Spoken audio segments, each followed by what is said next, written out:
তোদের মধ্যে কোন শালা বলেছিলিস যেন সুরবানি মাইক 10টা হাজার দিয়ে বাজে, ওটা আবার সেট নাকি? এটাই বলেছিলিস তো? আমি অম্বিকা কালনা সুরবানি মাইক 10টা হাজার দিয়ে রাজ করছি, আর যতদিন থাকবো করে যাব। দেখ কেমন লাগে।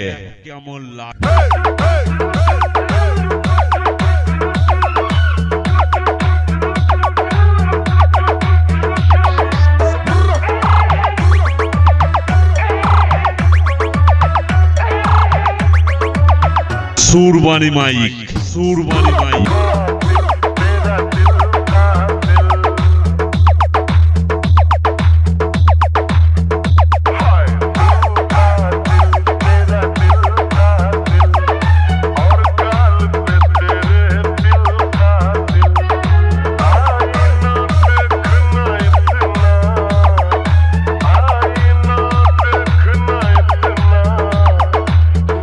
Rakesh recording.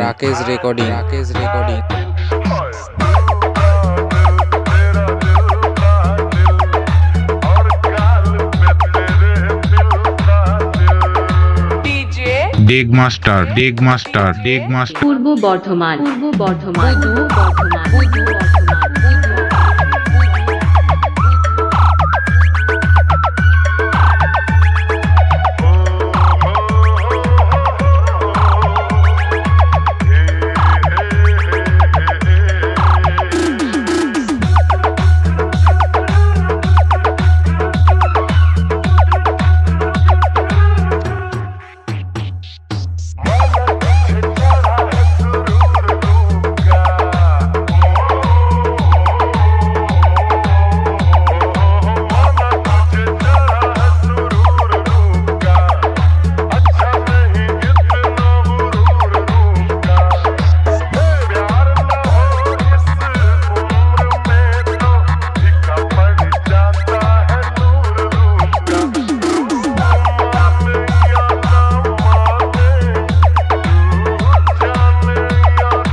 Surbani mic.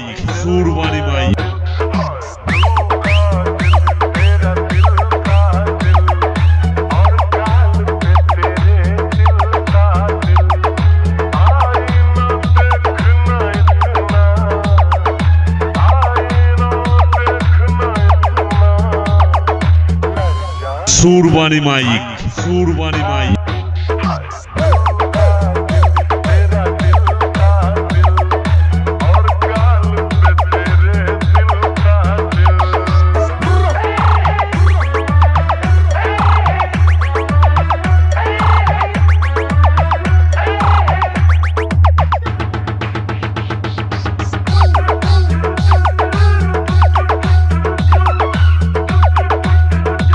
Rakesh recording.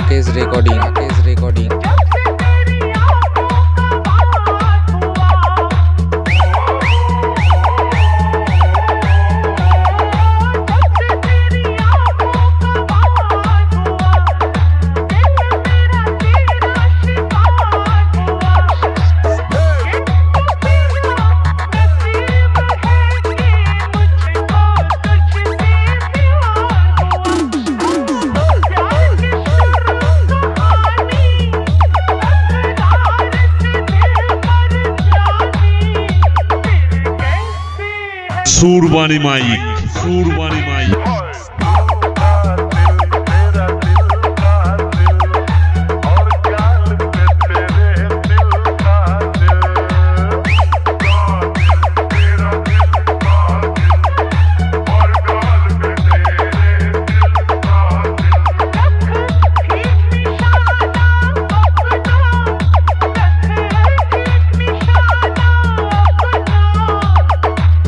डेग मास्टर